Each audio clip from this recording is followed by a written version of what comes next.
Morning, everybody. Welcome. Good morning. My name is Tom Moffett, CEO of the Salem Chamber, and very special part of our organization is beyond our board of directors team. We also have a yearly switchover that occurs on July 1st, and our business advocacy vice president this year will be Mr. Rich Dundon, and we're very proud to have Rich representing our organization in this space. So I want to turn it over to Rich for our official welcome to everybody, a little bit about what he's looking forward to in the year ahead in his role, and then we'll get into our programming. Thank you both for being here. So, Mr. Dundon.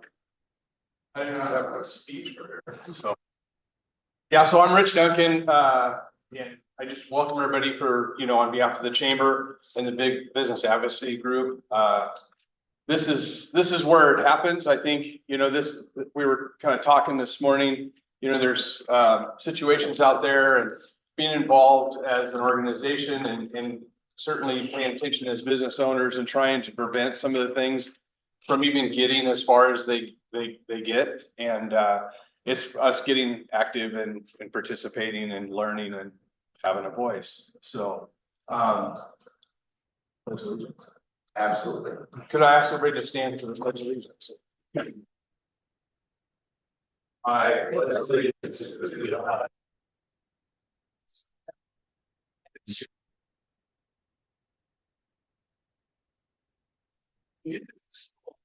States. Well, before we hear from our distinguished speakers today, we thought we'd go through self-introductions. If I may, John Miller, could you start us off in the back? John Miller from House Club Fitness. Bill Rickey, Barclays. I'm Ethan for Capital Management. John Hawkins with REW CPAs, used to be Global Swing CPAs. Bruce Miles, Government Relations at Salem Health. Dan Johnson, Salem Chamber. Morning, Rich. I'm Brent Dahar, Salem Aviation. Zachary Swick, Northwest Natural. Dave Johnson, Capital Financial Planning. Jennifer Martin, First Commission Real Estate. Chad Neal, Hagen Hospital. Derek Gilbert, Captain Wealth Strategy. Katie Cossack, Salem Chamber. Mike Karen, Grips Industries. Kathy Gordon, RPS, CPA. Kevin Cruz, Northwest. Good morning, everyone. Jeff Miller, Global Banker Commercial. Brandon Blair, also with BJ, member Central Wealth Management, and on the board. Peter Prime, Packers Lobby. Sadie Carney, Cherries Board Member. Alan Paul, Cherries. George Clayman, PacWest Lobby. Everybody? Great, super. Well, welcome everybody. And for those of you watching online, thank you for joining us. As always, these are recorded and we've then published this on the Salem Chamber YouTube channel. Today's discussion is a fairly complex one and one that is coming very quickly towards all Oregon residents and businesses. This is specific to Oregon's climate protection plan. And we have two experts in the space. Want to be really transparent. We, as an organization, you're going to get some preview of what's ahead. And it's very important that organizations like ours engage in this dialogue on behalf of our businesses who may not, as we know, sometimes be tracking things quite to the level that we are. And so it's a pleasure to introduce you to Kellye Dundon and Sharla Moffett. Both of these individuals are representing their companies, and Sharla is representing Oregon Business and Industry today, and Kellye is representing Northwest Natural. They bring unique perspectives to this conversation and something that, as we previewed last month, businesses certainly need to be paying attention to. So who is starting us off? I'm kicking off. Excellent. Sharla, well, the stage is yours. Okay, excellent. Do we have slides? Yep.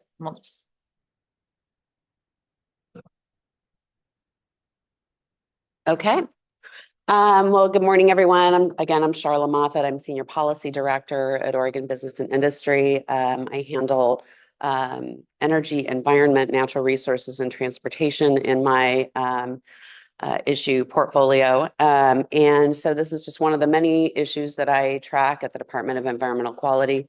and as well as other agencies. So Kellye and I are just going to kind of tag team, interrupt each other if if we want to chime in and add something to the discussion along the way. So it's going to be fairly informal. And I think that, maybe people could, as we're going along, maybe, I don't know, maybe we get through it and then people can ask questions. But if there's some burning question that you need clarification on, please jump in and ask. I appreciate the opportunity to present with Kellye today because we haven't quite been joined at the hip on this rulemaking, but we have been in very close contact over the last several months and throughout kind of the process of the climate protection program since it was adopted and various legal actions that were taken. So we worked very closely and we kind of have different areas of strength, and Kellye is an expert in things that are kind of incredibly complex to describe. So glad that she's here. So just to start, the climate protection program, it rose out of Governor Brown's Executive Order 2004 that the governor signed in March of 2020. It was a 14-page executive order that required 16 agencies to implement greenhouse gas reduction programs to reduce greenhouse gas emissions by 80% below 1990 levels by the year 2050. So there were a whole lot of components related to the executive order. And let me just back up and say this was, of course, following failure to pass a cap and trade bill in 2 consecutive legislative sessions. And so the governor decided to take matters into her hands and move forward with this executive order. So the executive order required 16 state agencies to take many different actions related to greenhouse gas reduction. It required reducing emissions from buildings, household appliances, reductions from the transportation sector, methane from landfills, food waste. So it was quite an extensive executive order. It included a reduction in the low carbon fuel standard, basically more than doubled the requirement to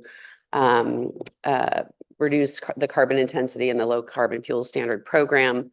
And then also was responsible for rulemakings like the climate friendly and equitable communities rule at the Department of Land Conservation and Development. The central feature of Executive Order 2004 is they call it cap and reduce in the executive order that later became the Climate Protection Program. So that was early, right before the pandemic. I think it was March the 10th of 2020. There were some scoping sessions, and we went into rulemaking in January of 2021. It was it's a very large, complex rulemaking, and so although it doesn't sound rushed to say that we went through 7 rulemaking advisory committee meetings. I served on the rulemaking advisory committee. Northwest Natural, many others were on it. We had about 34 rulemaking advisory committee members representing all stakeholders in the conversation. I think what was really challenging about that process was that it was 100% on Zoom, which was still fairly new for a large, complex rulemaking. It was quite acrimonious. It was a little more like talking heads grandstanding more than really engaging in a dialogue about how we could responsibly and reasonably reduce greenhouse gas without impacting businesses. That rule was adopted in December of 2021 and took effect at the beginning of 2022.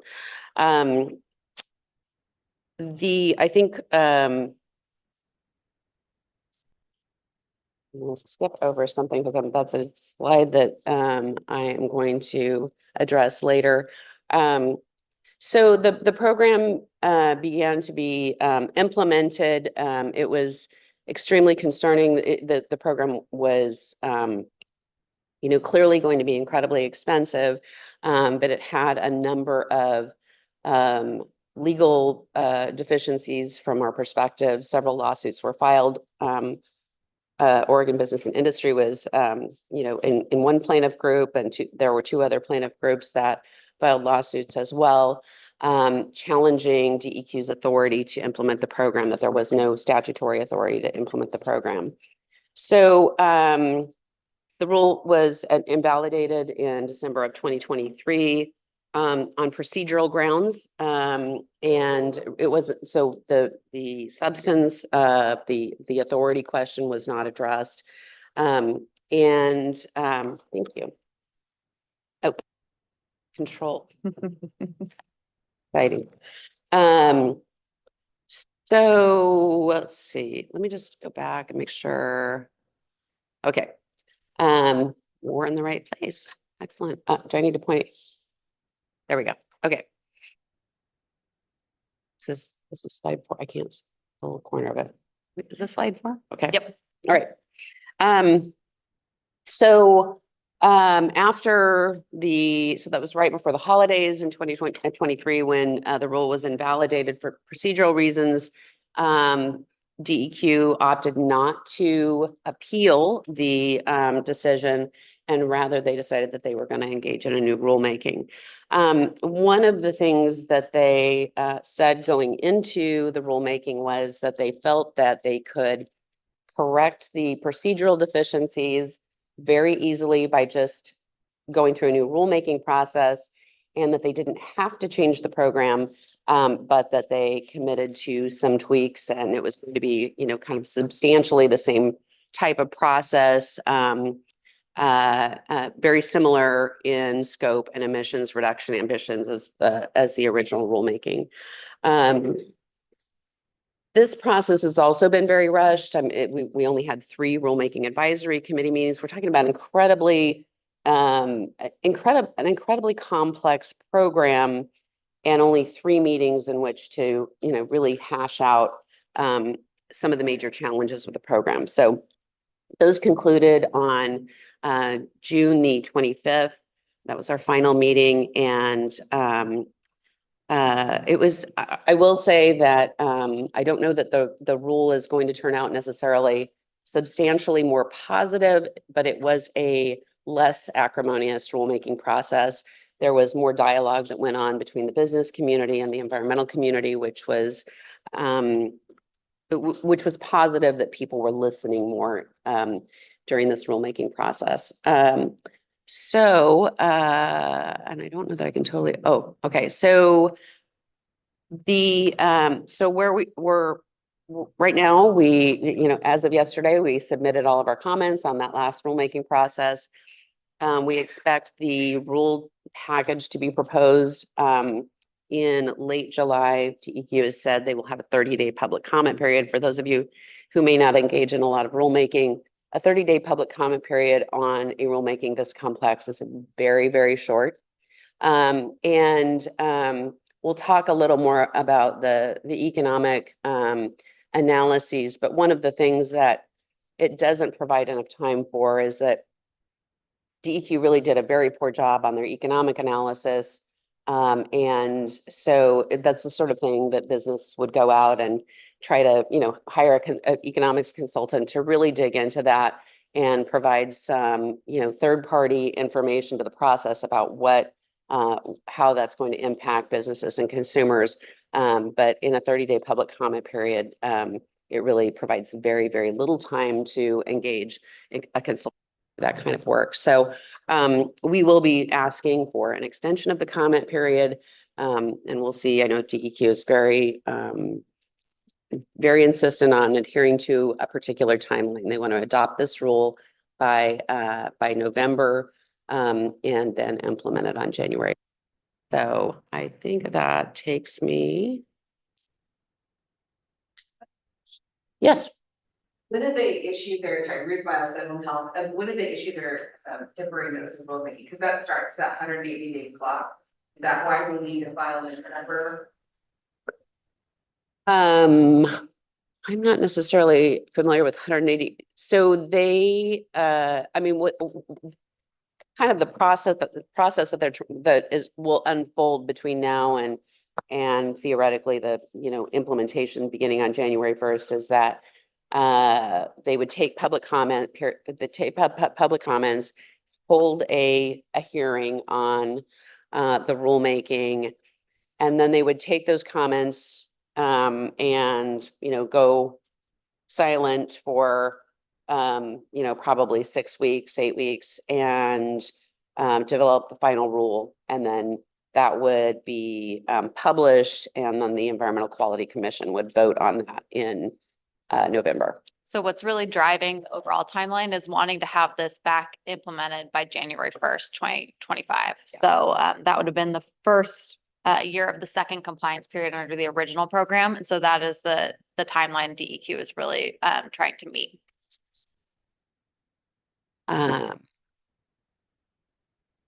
Okay, so this is not advancing. There we go. So this is just a look at the proposed emissions target and cap trajectory. Actually, this is one piece of the program that has not changed. I think what's notable about this, and I can't actually read what the numbers are in terms of where we start at and where the eventual trajectory. So you all hopefully can see that better than I can. But what's notable here is that the governor's executive order required a reduction in greenhouse gas emissions of 80% below 1990 levels by 2050. And in that intervening time, the governor nominated someone for the Environmental Quality Commission who historically there had been kind of a 3-2 split on the EQC. There were kind of 3 more environmental leaning commissioners and 2 that really had business backgrounds. And so when one of the commissioners who had a business background, his term had expired, and someone that leaned very heavily toward the environmental side was appointed to the commission. So it became kind of a 4-1 commission, and really made it very difficult for that one commissioner to represent all of business, and sort of almost gave the commission license to ignore that person on the commission. And so they went ahead and even though DEQ had started with an 80% reduction goal, the EQC actually pushed the agency to go further. So that is how we ended up with a 90% reduction from the original rule. And I think that's Kellye's turn. Perfect. So I'm going to go through a couple of the program elements that some of them might seem a little detailed, but that's really where the devil is in the details on this sort of program. And so just wanting to start with who's really covered in the point of regulation. Many businesses around the state we found haven't been very aware of this program, and a lot of that's because of the structure of the original program. So under the emissions cap that Sharla just went through that trajectory, it really covers fuel suppliers. So think of like your liquid transportation fuels, your gasoline, diesel, and propane. Local distribution companies, so the natural gas utility, so Northwest Natural is one of the 3 in the state. And we are the point of regulation under the original program, we were the point of regulation for all gas we delivered.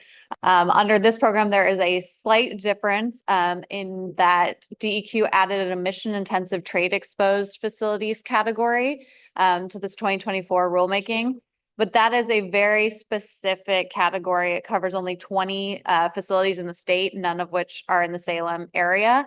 And those facilities all have to have emissions over 25,000 metric tons just from natural gas. So the natural gas distribution companies still are the point of regulation for all other gas they deliver. And then there is also a separate piece called the Best Available Emission Reduction Program. And this is really for large stationary sources that have process emissions. So think of like tech manufacturing. It's not emissions from combustion, so it's being treated a little bit differently. It's not under the cap, and it's more specialized program for taking into consideration the constraints of those industries. And the compliance tools that are available under this program to get under that cap trajectory really are compliance instruments. So that cap is made up of all these compliance instruments that are equivalent to 1 metric ton of emissions, and they are distributed by DEQ. And so each covered entity, the fuel suppliers and the local distribution companies and those large EITEs are given a portion of the cap every year and in compliance instruments.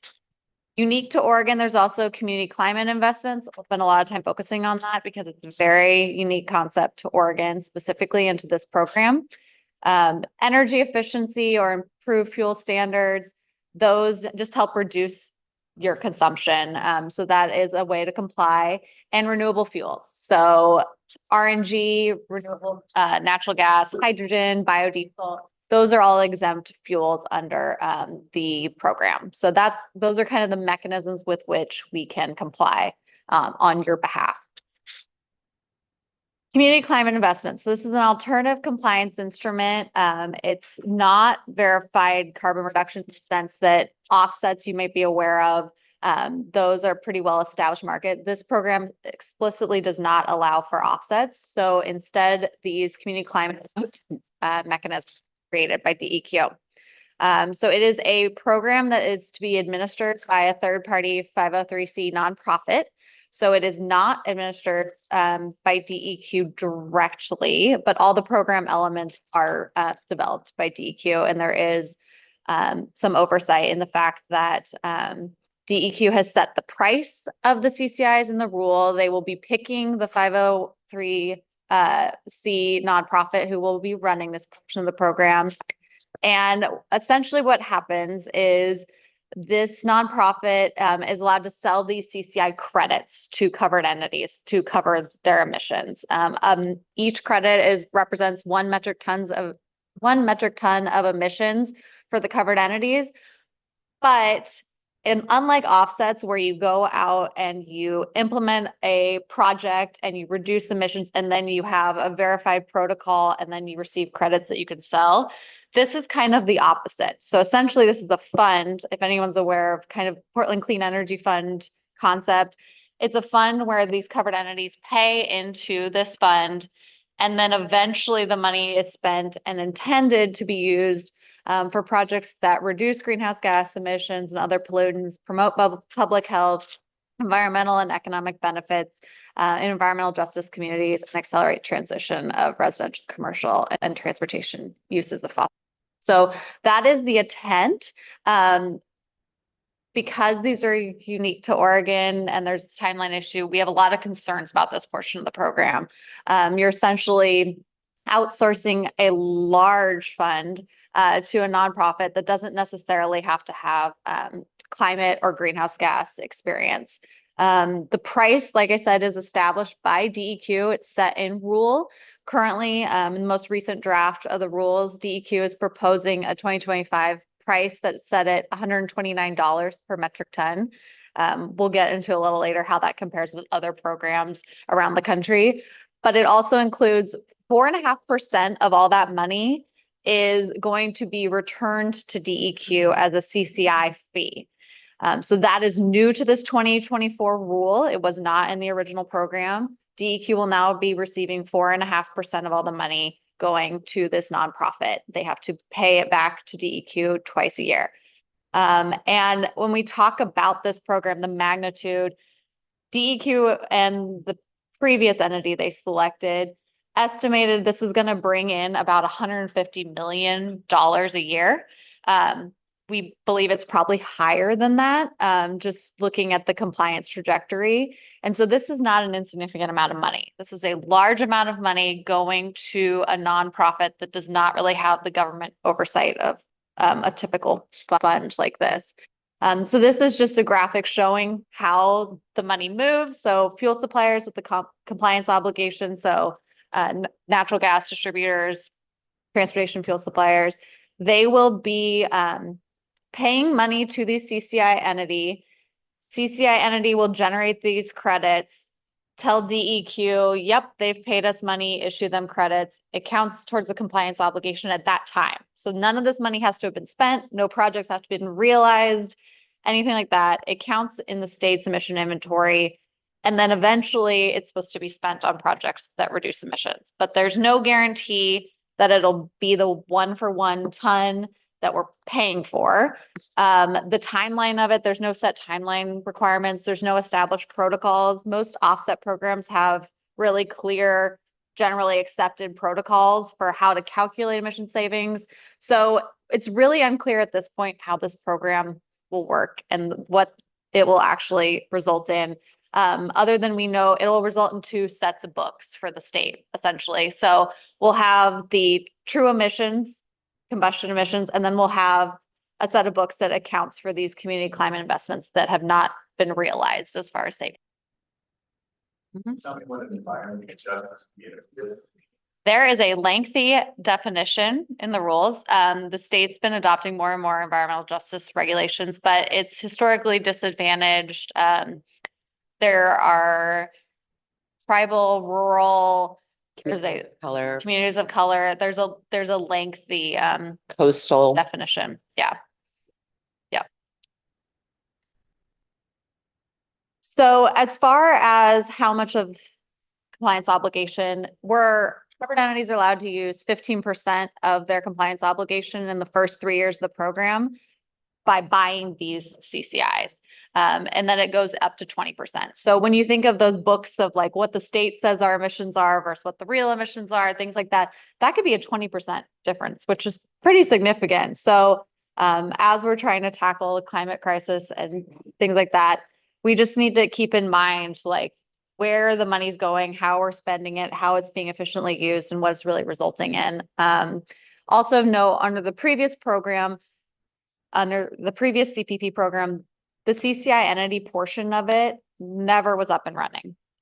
So it took 2 years. They selected an entity, but were never under contract. That entity was Seeding Justice, and who historically has not worked in the climate space.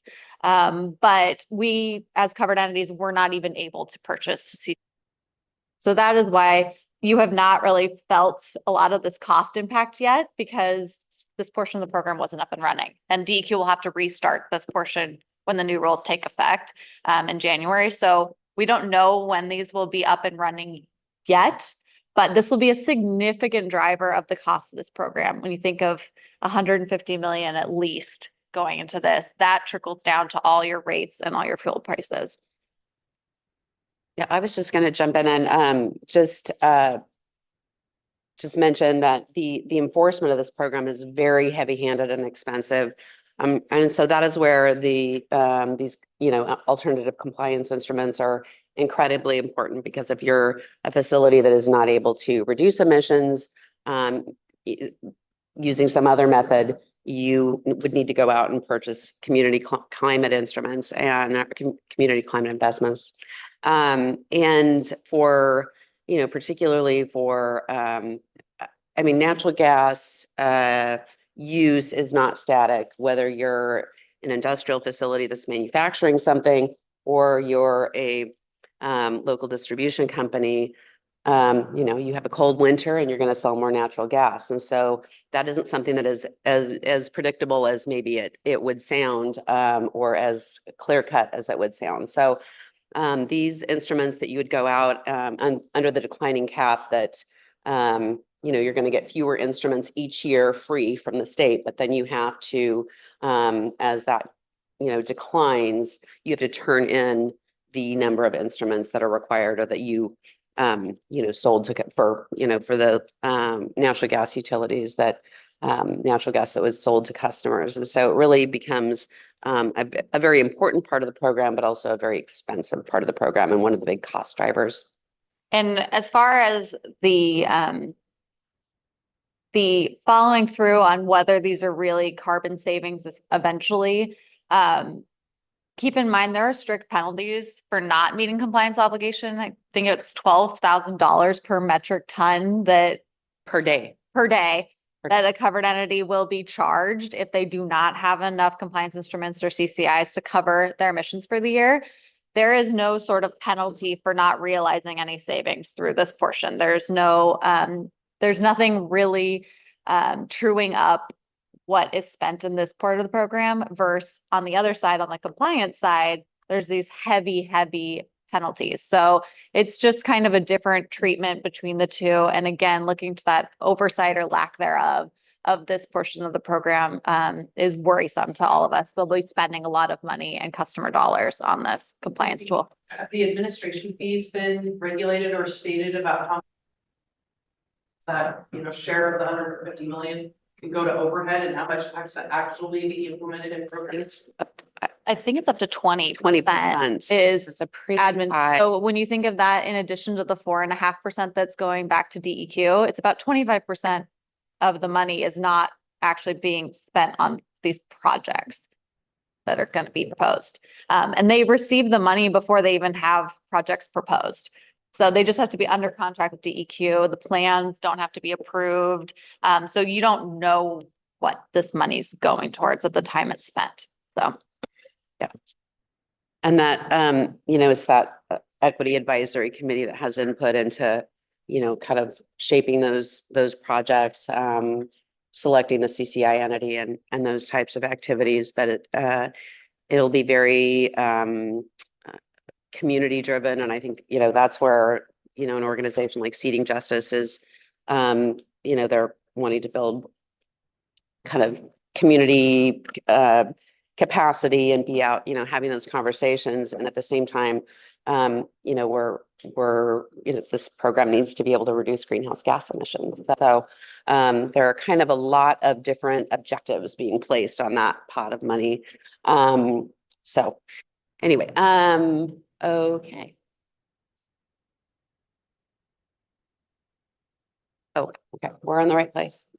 So one of the differences with the program at this juncture is that DEQ has proposed a treatment for some people say an energy intensive trade exposed, some people say emissions intensive trade exposed, but essentially manufacturing facilities that combust natural gas in their manufacturing processes.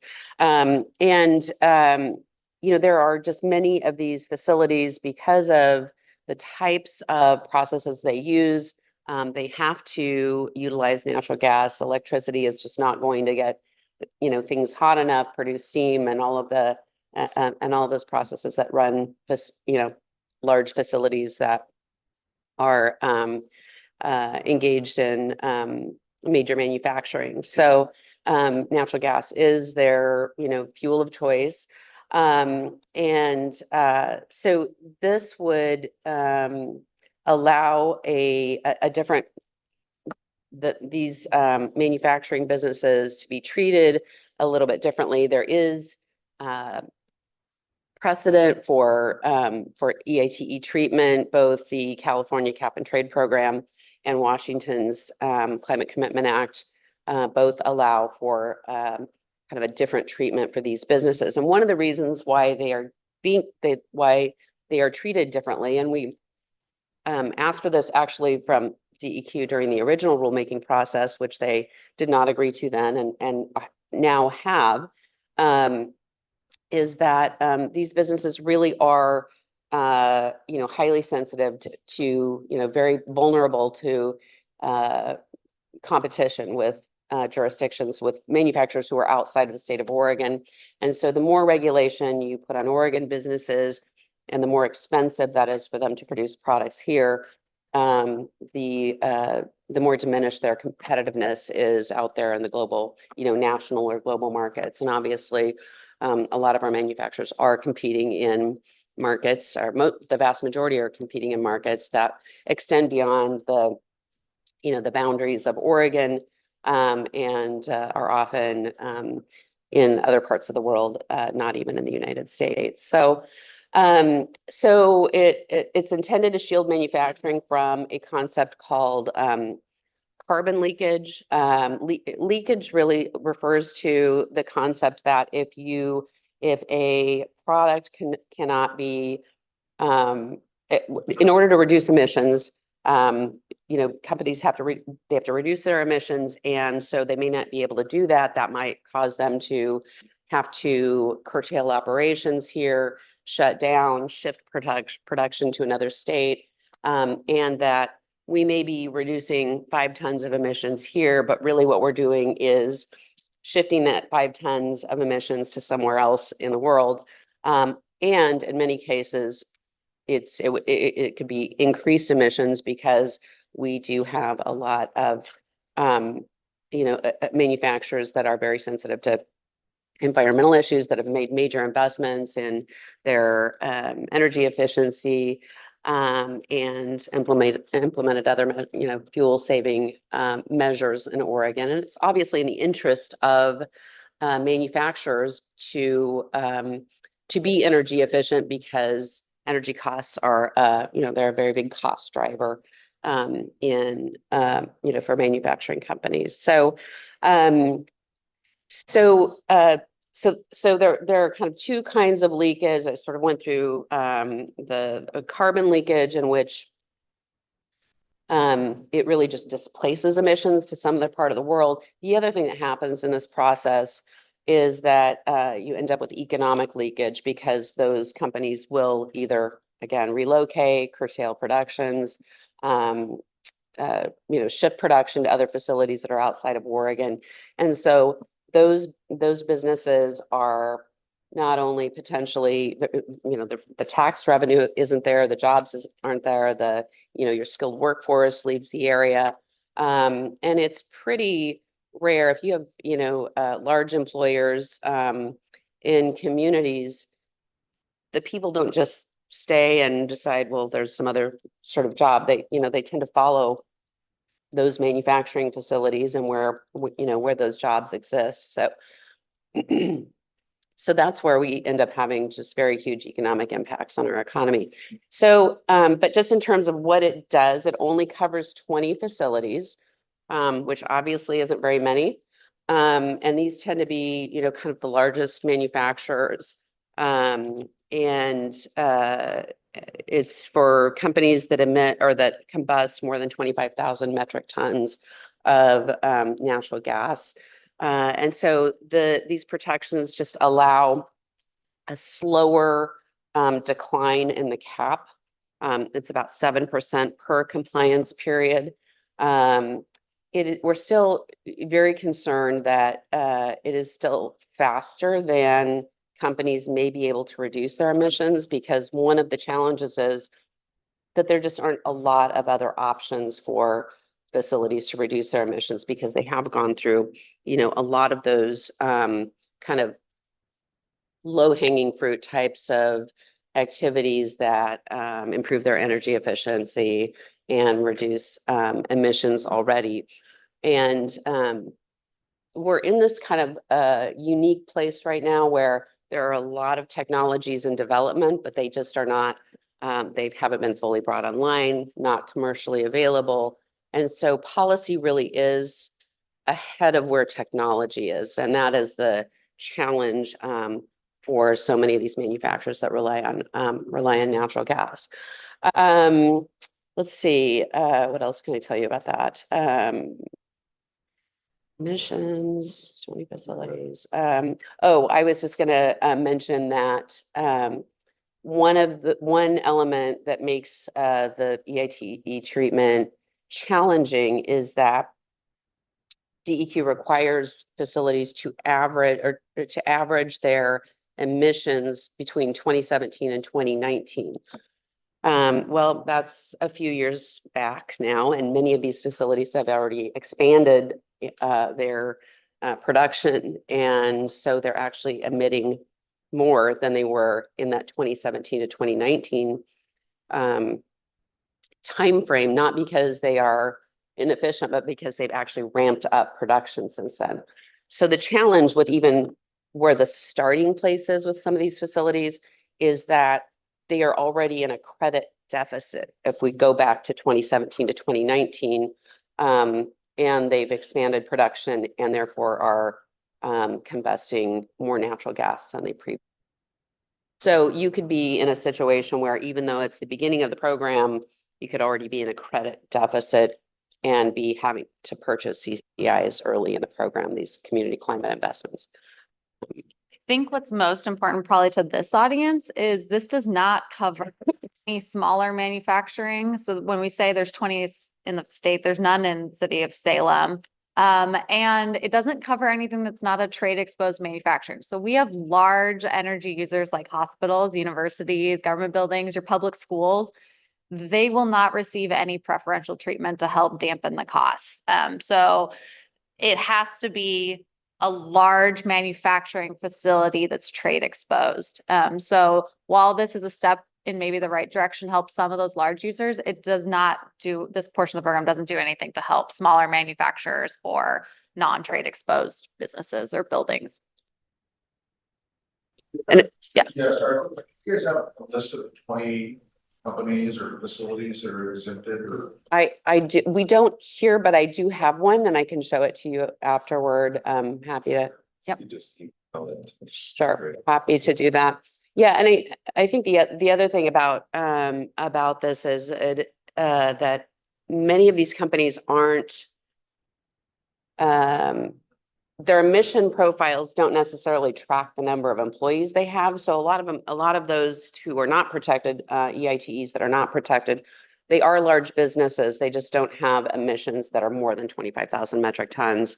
You know, for example, if you look at forest products manufacturing, they burn a lot of biomass to generate energy. So they typically are lower natural gas users than many others, but these are still very sizable concerns that are not protected under this. So one of the things that OBI has recommended is that businesses that combust less than 25,000 metric tons be allowed to opt in and receive this EITE treatment. And so that, you know, hopefully that will be addressed. But there are, I think the challenge is there are so many different levers in this process that unless the levers all get positioned correctly, even in the case of EITEs being protected under the current draft rule, it is still a very, very expensive program, and we would expect to see economic leakage result from the implementation if the program isn't changed further. So, okay. Has anyone on the committee pointed out the hypocrisy of that last bullet point? That the government is exempted from? Not exempt. They're not exempted. Yeah. Yeah, they're not exempted. Yeah. So they yeah. All those are funded by us. Yeah, right. So Has there been an analysis of the cost for each individual person in the state of Oregon for the next 20 years? You can go to the next slide. We'll get to that. That's slide. Very challenging. Okay. So they have, DEQ has, as part of the rulemaking process under the Administrative Procedures Act, DEQ or all state agencies are required to produce a fiscal impact statement associated with each rulemaking. There was no new analysis, despite the fact that where we are now is a very different place than when DEQ did its economic analysis in 2021. And there were changes between that economic analysis and what DEQ actually adopted. So the fact that they did not do any new economic analysis is incredibly challenging to really get good numbers about where this program is going. I think that, Northwest Natural has been hard at work trying to quantify what those impacts will be. And the manufacturing sector, each of those businesses has been doing the same. But what I think we can say pretty with some certainty is that DEQ pulled some different policy levers in this process, but at the end of the day, there's not a huge material difference or not even a significant material difference in what the program will cost. So it's going to be still incredibly costly to manufacturers. And I am going to let Kellye weigh in on the consumer cost. So we have been trying to run an analysis of rate impacts. Just a week ago, the program changed dramatically during the last RAC and added this EITE concept and things like that will have an impact and shift emissions around the whole state. So we are still working on that and trying to get data from DEQ to make sure we're using the same data they're using in their development of the cap. But at the RAC 3 meeting on the 25th, the OPUC, so the Oregon Public Utility Commission, who regulates natural gas rates and approves those, they're anticipating a 10% rate impact in just year one. And that's consistent with what we have been seeing in some of our preliminary modeling. We are hoping to get refined numbers and be able to submit those and share them publicly shortly, but we need to make sure we're using all the rate data inputs that DEQ is using, but 10% in year one and going up from there. Commodity cost changes, anything like that. So this is just for compliance costs for the CPP program. 10% of your natural gas rates they're anticipating in year one. It will go up just to cover those CPP costs. So that does not cover any other sort of inflation, commodity. I mean, and that can change a lot based on weather. So like Sharla said, a cold year can swing our total emissions for customer use by 20%. And then we'll have to go out and purchase more alternative fuels and compliance instruments to comply. So 10% in year one and going up from there. The CCI price increases every year, so we know that price will increase. And just in general, with the compliance curve, the steep trajectory, it'll increase. But that's what they are anticipating in year one for all the natural gas utilities across at least 10%. I'm also going to just add the transportation fuel sector is a little underrepresented this morning, but transportation fuels are part of this rulemaking. They are regulated under the rulemaking, and they are in a kind of a little bit of a unique place right now because between 2021, this was not something that was anticipated. And so there was some good news that there was much more renewable diesel that came online between 2021 and now. And so there is more of that flowing into the state, and that they don't expect major cost impacts to transportation fuels for probably, at 3 years-ish. Just because there is more renewable diesel available. One of the, something that's very disappointing is that Oregon has had a renewable diesel facility trying to site Port Westward off of Highway 30 for, I think they're in their third year of the permitting process and are still nowhere close to having all of the permits they need to be able to break ground and build that facility. That would be, again, one more place where we could, that would take some of the pressure off of the transportation fuels sector. The other issue is that there isn't the same, renewable diesel is a drop-in fuel for petroleum diesel. It's very easy to use. I'm told by the trucking community that they like it better than biodiesel, for example. And it's produced with spent cooking oils, and so it is the carbon intensity is very different than and much less than petroleum diesel. But there isn't really a solution to gasoline at this point, so that is a challenge there. But for the immediate future, there isn't as big an impact on the transportation fuel sector, but it will come down the road. Just a little bit. Okay. So there's a lot on this slide, but we just wanted to put this in context of some of the other carbon programs around the state and in North America at large. So Sharla was talking earlier about the leakage, and why that is so important is the graph on the right-hand side shows the energy-related CO2 emissions by state per capita. So Oregon and Washington are the two yellow bars. So we have very low CO2 emissions per capita. And so if we're driving businesses out of the state to higher emitting states, that's really not helping the global problem of greenhouse gas emissions. And so we want to keep that in mind when we're talking about developing a program, is that leakage could be detrimental to the entire purpose of this program. If we're driving to states with higher carbon intensity of their electricity grid or different transportation related emissions, it doesn't help the global problem of the climate crisis. So keeping that in mind, and then looking at the cost per ton.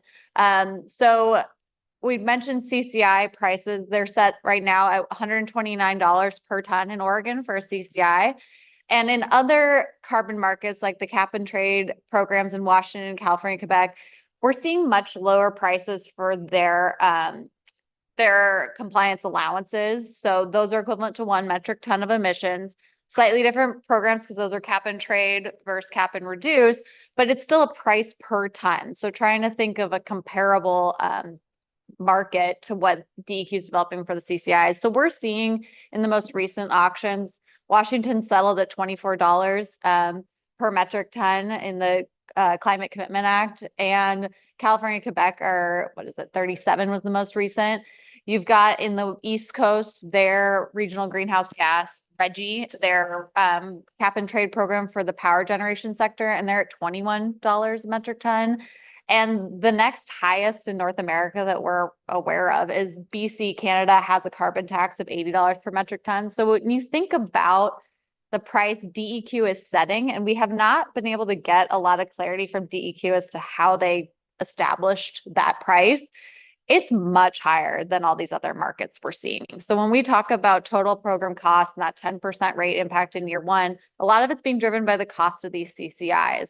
And compared to other markets and other systems, it is substantially higher. So we just wanted to put that up there because when you hear a price per ton, people don't know what tons of CO2 we're going for.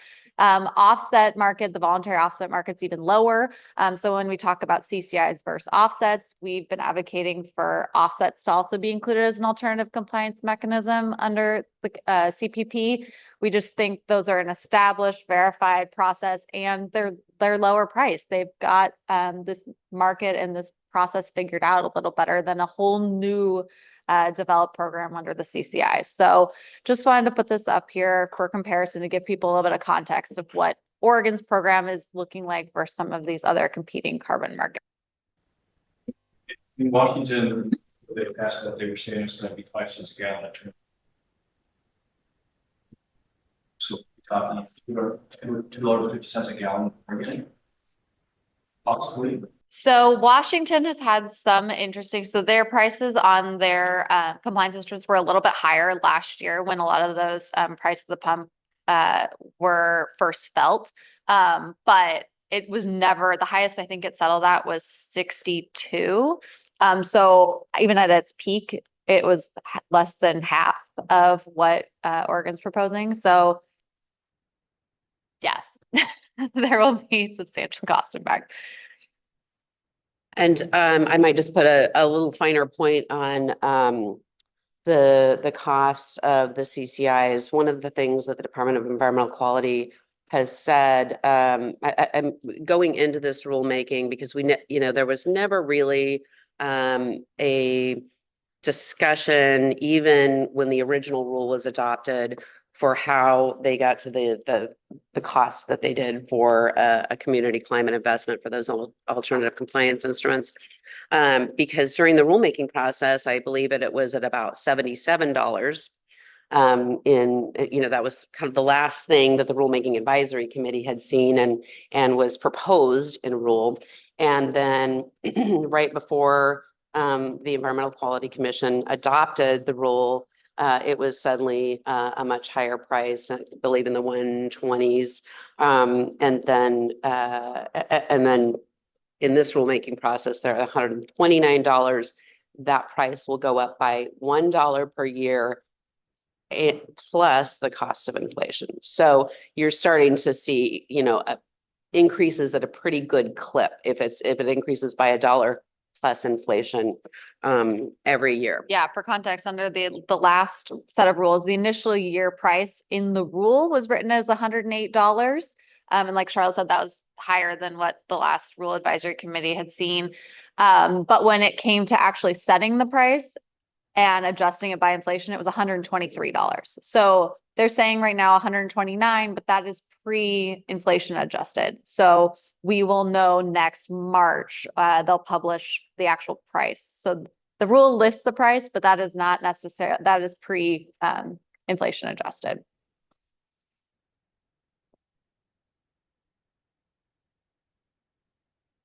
So we have a number of concerns with the program. I mean, one of the major concerns is sort of questioning DEQ's ability to stand up a program like this and get it up and running. I think the challenges that Kellye described with even approving a CCI entity. Again, this entity, the 501c3 that was supposed to be, receiving the funds for purchases of alternative compliance instrument, that was never finalized.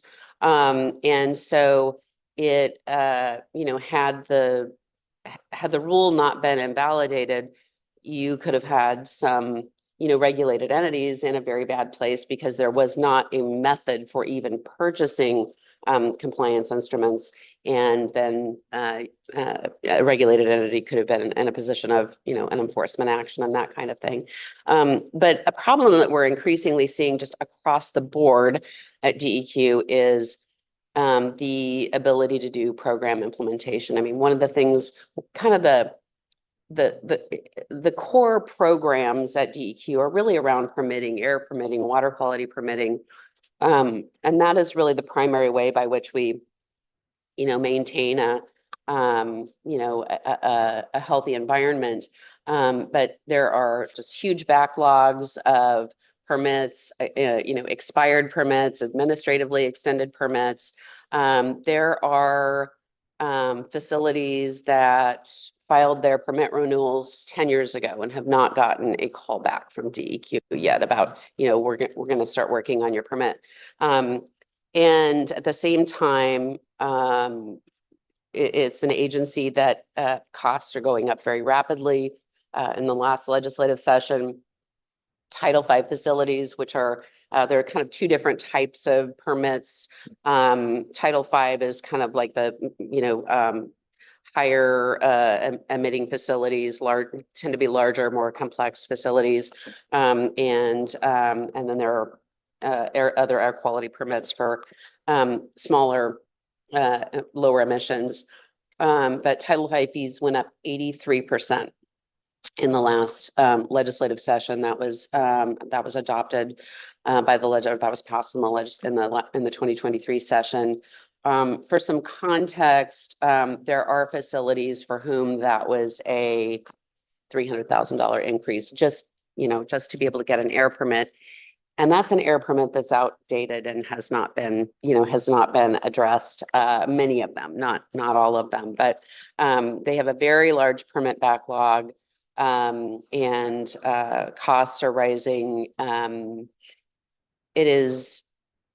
It's one of the most challenging things at the agency right now when you think about their core, again, their core work. And so, I mean, there are a variety of reasons why that is. DEQ likes to implement new programs. And so while they're supposed to be protecting, air quality, water quality through the permitting process, they are often, engaged in new rulemaking, standing up new programs that then take them away from that work. So we have a lot of concern about their ability to even administer this program. The lack of cost caps is another issue. There are, I mean, even in the 100% clean electricity bill, HB 2021, that was passed in 2022. Was it passed in 2022? But it was HB. Yeah, so. I think that's right. Yeah. And so that bill actually had cost caps for electric utilities if costs exceeded a certain amount. And so there are none of those types of protection, you know, predictability, stability, and protections for the businesses that are regulated under this rule.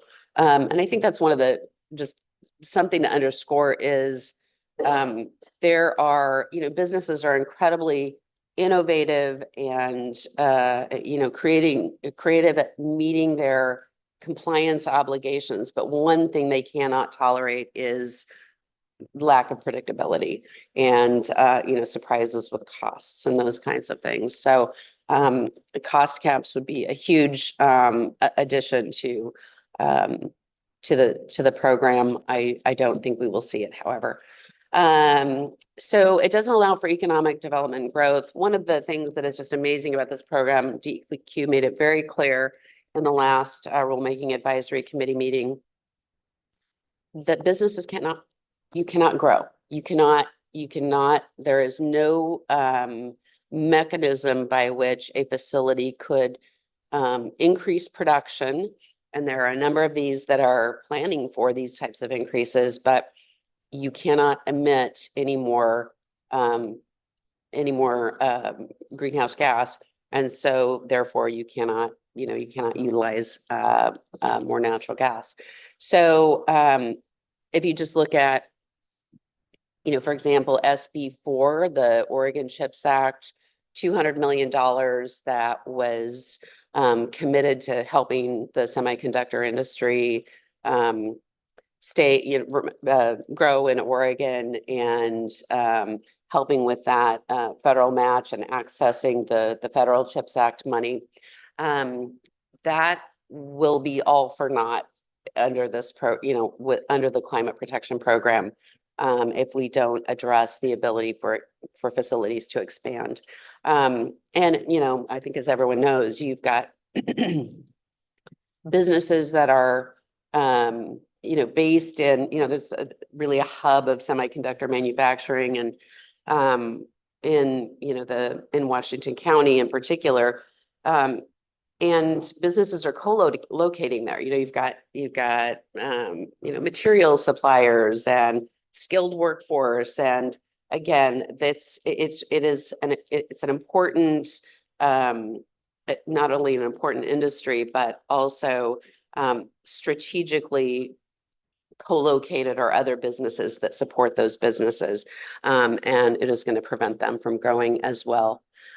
So that's very challenging when you're dealing with two conflicting state, you know, major conflicting state policies that are not going to allow growth. I only mentioned semiconductors just because of that, the Oregon CHIPS Act, but it certainly is not going to allow other businesses to grow either. New businesses to enter the state. So the baseline is based on 2017 to 19. So any business who wasn't operating in the state in 2017 to 19 or at full capacity, there's no adjustment mechanism for this cap to allow for that sort of growth in the economy in Oregon. And Oregon's economy is relatively small compared to other states. And so there isn't that flexibility that like you see in the California cap and trade where businesses can come and go and it's a true market-based solution. This is a firm cap. It's cap and reduce, not a cap and trade. So it doesn't allow for new entrants into Oregon economy.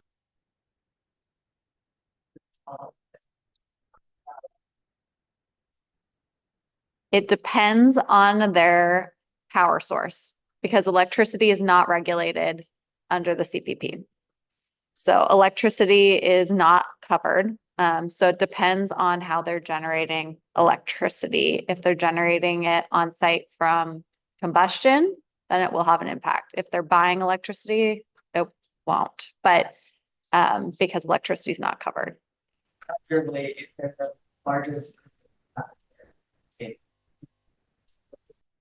Yeah, because electricity is not included under the climate protection program. So in Washington, it's more economy-wide. California, it's economy-wide. It includes electricity and fuel combustion, natural gas on site, but CPP does not include electricity.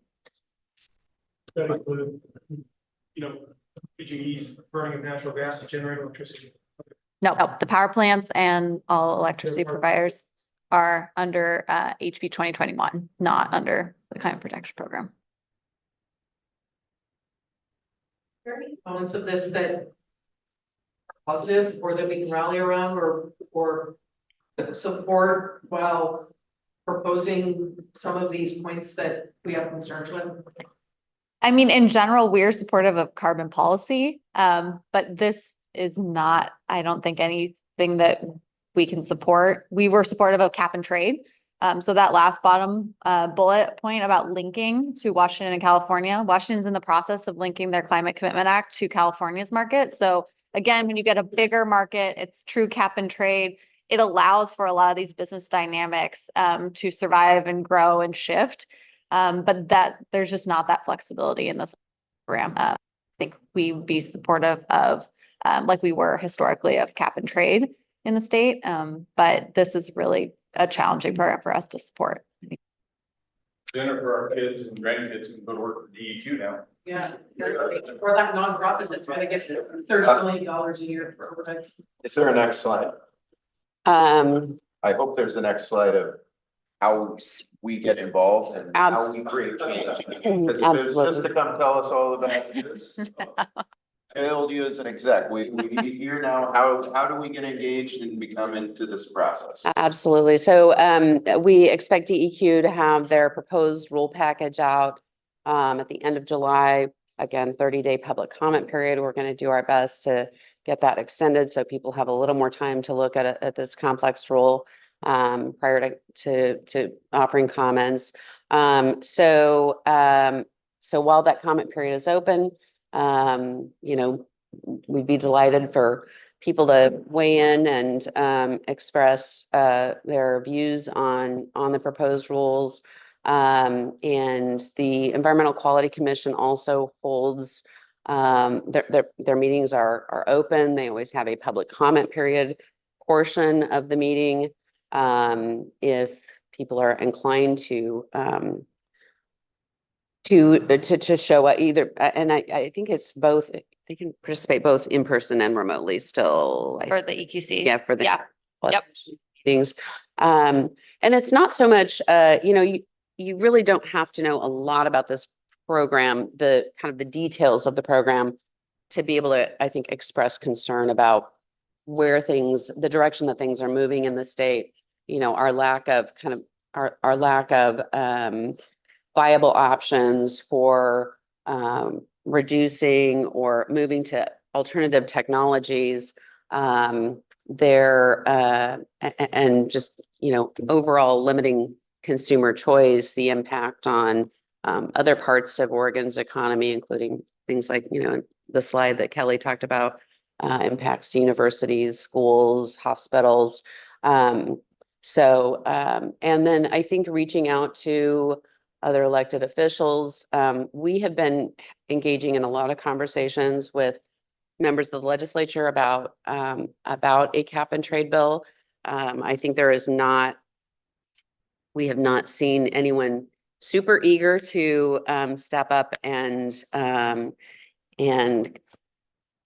try to move a cap and trade bill. It was, you know, I think that there was just a lot of kind of history with the bill failing to pass in the 2019 and 2020 sessions. But we are in a very different place. And I think the other thing about this is, you know, the cost estimates are, you know, we can't say for sure what, for example, this CCI program is going to raise in terms of revenue, but sort of the back of the envelope calculations are that it could raise more than $2 billion over the life of the program. So between 2025 and 2050, I think environmental groups like to use $150 million a year. Although if you multiply that by 25 years, it's actually quite a bit more than $2 billion. It's almost $4 billion. So there is going to be a lot of, assuming that businesses would be able to afford to purchase the alternative compliance instruments at that cost, there would be a huge sum of money out there for a nonprofit to spend. One of the things that we believe is concerning is that there's not the kind of accountability that we think there should be for the, greenhouse gas reduction projects that a nonprofit would do. And that really the state and public policymakers in general should really care about oversight over how a few $1 billion is going to be spent, when those are, essentially public resources that, with a very, specific purpose of reducing greenhouse gas emissions. So, I mean, that's kind of the, I don't know, the proverbial bottom line for us is that we would much prefer to see a cap and trade bill. So those kinds of conversations, to the extent that you're having those with legislators, I think that's an important thing to be passing along to our legislators and then to DEQ, just concerns with this program.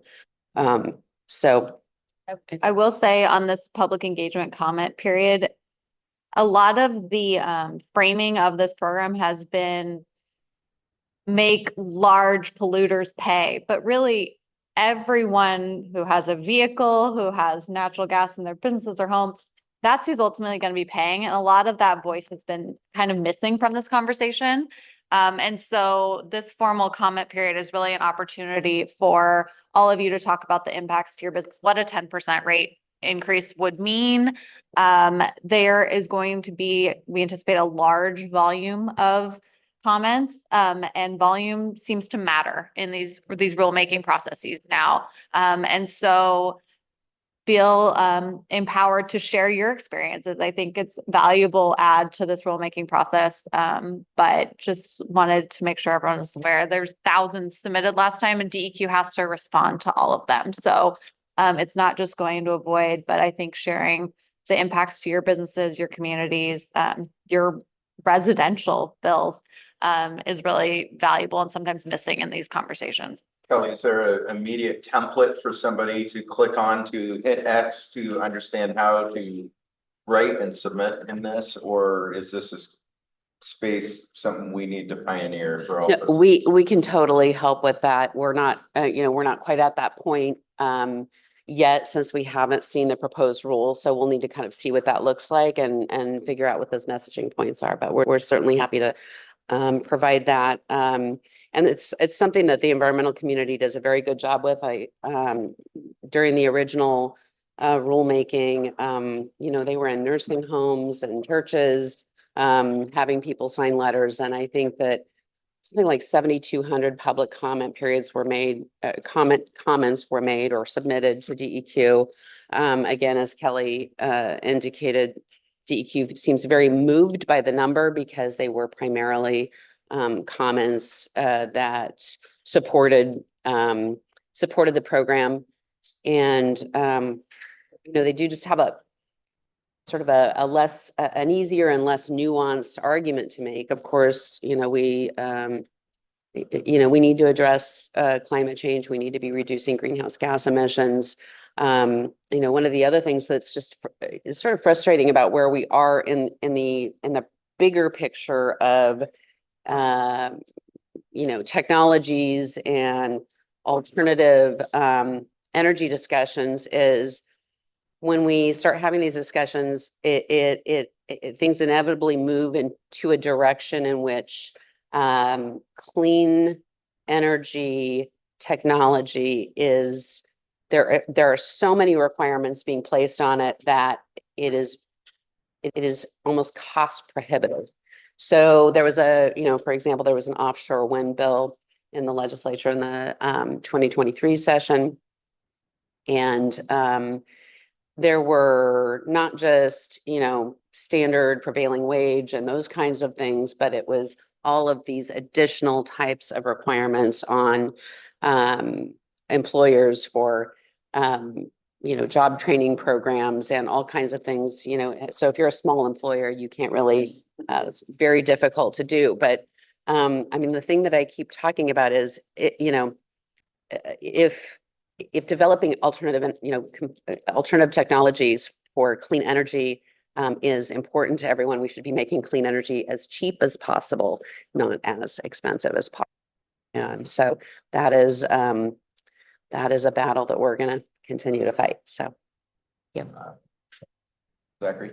Yeah, go ahead. Where is Governor Kotek on this? I have not heard a comment on where she's sitting on this. This came from a previous administration. They got the ball rolling. Kotek has jumped right in on a number of cases to previous Brown policy and asserted herself. Where is she sitting on this? You know, that's a good question. We've had a discussion with her about cap and trade, and that is not clear right now. And it appears that DEQ is sort of moving ahead. You know, I certainly understand that this the environment is not one of Governor Kotek's top tier issues, but it is still a very current and important issue. And as governor of our state, I would hope that she would, be interested in trying to bring some resolution to this and reduce emissions in a more workable and reasonable way. But anyway, we have not gotten an indication about where she is on this, and don't have commitments from other legislators at this point to pursue a bill, which it's been frustrating to, we've been jumping up and down, waving our arms around, and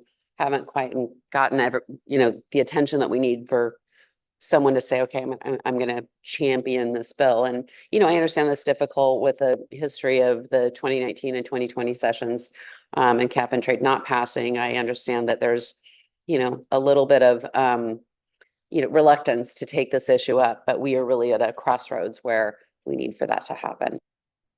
I'll be selfish and follow up myself. Where are we as far as when these presentations are made in the public engagement period? Is there a requirement that these are coming from in-state Oregon residents? So for instance, with IP17, this is coming from California.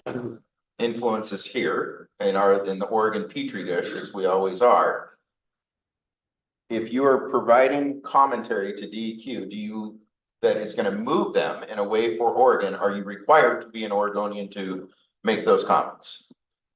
No, there is no sort of geographic identifying information required as part of the comment period. So no. So was analysis done on, of those 7,900 submittals, how many came from actual Oregon residents versus out-of-state residents? So I know there's been no analysis done on what the cost of the sector by sector as of yet, but as a reference to, I know there's analysis done for the previous program at that $123 per CCI. Each sector is going to be affected differently. I think it would be really good for a lot of these folks in this room to hear what kind of numbers we're actually talking about sector to sector. An increased cost of their natural gas bill. Is it tens of percent or is it hundreds of percent? That really depends on, like you said, the industry.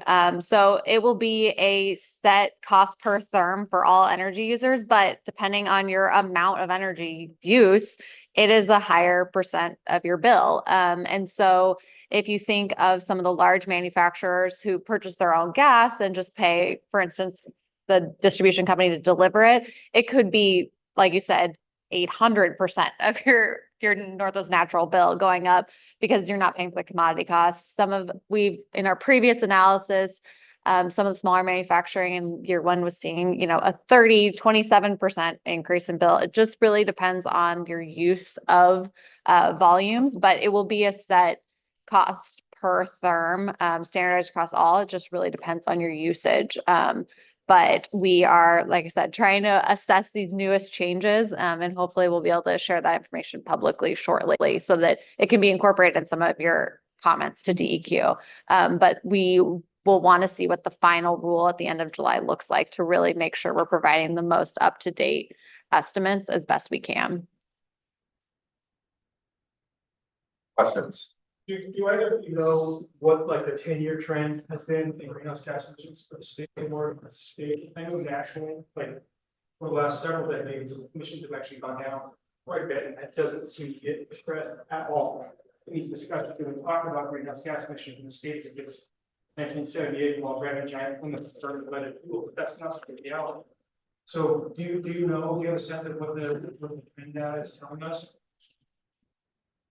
Flat lately. Yeah, I think the per capita greenhouse gas has gone down. DEQ does have it all published with trend lines on their website. Off the top of my head, though, I think it's been about flat for the last couple of years. Yeah, I think so. I think so as well. I do know that, for example, certain sectors have gone down. The industrial manufacturing sector has declined pretty significantly, in response to things like, again, energy efficiency, trying to control energy costs. Those facilities have done a lot of that work already. And so I think I want to say that the industrial sector represents, 8 to 10%. So a, relatively low number. Transportation is still the largest, most emissions, like something like 40%, 42%, are from the transportation sector. So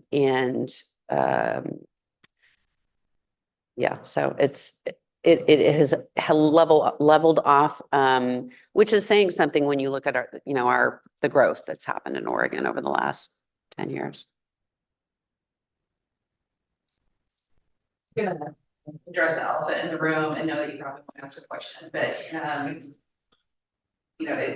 based on the fact that there doesn't seem to be any statutory authority for this program, is there any possibility that there is a lawsuit brought to answer that question?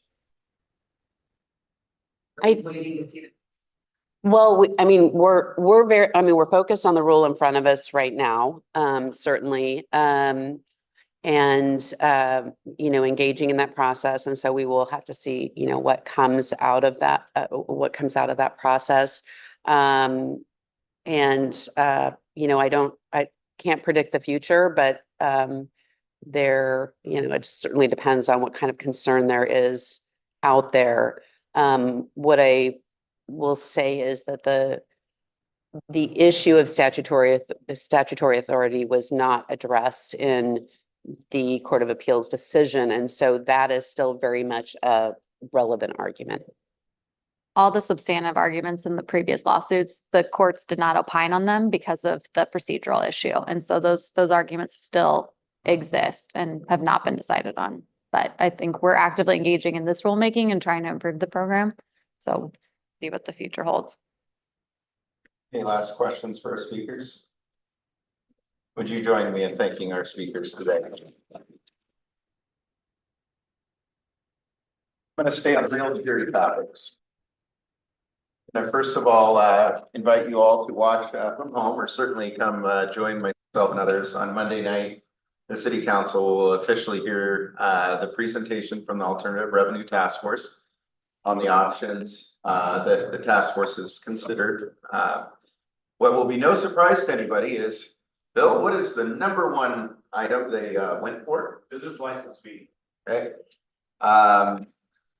There's going to be an immense amount of information to digest on Monday night, and we're going to be very tactile as an organization in how we respond to the various suggestions from the Alternative Revenue Task Force. An interesting dynamic is this council changeover. And so pace of play is going to be very fascinating to watch because council will have a change of face and feel coming January 1st. So this council is going to be looking to be fairly active in this space, and we need to keep a watchful eye there. So I'd invite you to attend that if you're interested, 6 p.m. Monday night. Second item I'd invite you to is on August 1st will be our next Business Advocacy Committee meeting, and we will hear the Chemeketa bond presentation. This is a little more complex than it looks on the surface, and the reason behind that is Chemeketa is stacked in November, and you will very likely have the city of Salem in May, along with Salem Kaiser Public Schools.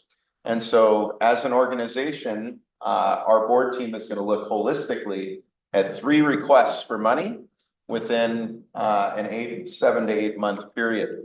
So very interesting and dynamic work ahead for us as an organization to be paying attention to and seeing what the public has an appetite for from a spending perspective. With that, I thank all of you watching at home and all of you for being in person today at the Salem Chamber. We're proud to serve your business interests. And as you can tell, an important topic like this that seems very on the surface and people are working on it actually takes boots on the ground by all of us. Probably the most impactful way to create change is next time you come to this meeting on August 1st, you need to bring one of your fellow chamber members with you and ask them to get engaged. So we always invite you to do that. With that, ladies and gentlemen, we're right at 8:30 and we're concluded. Thank you.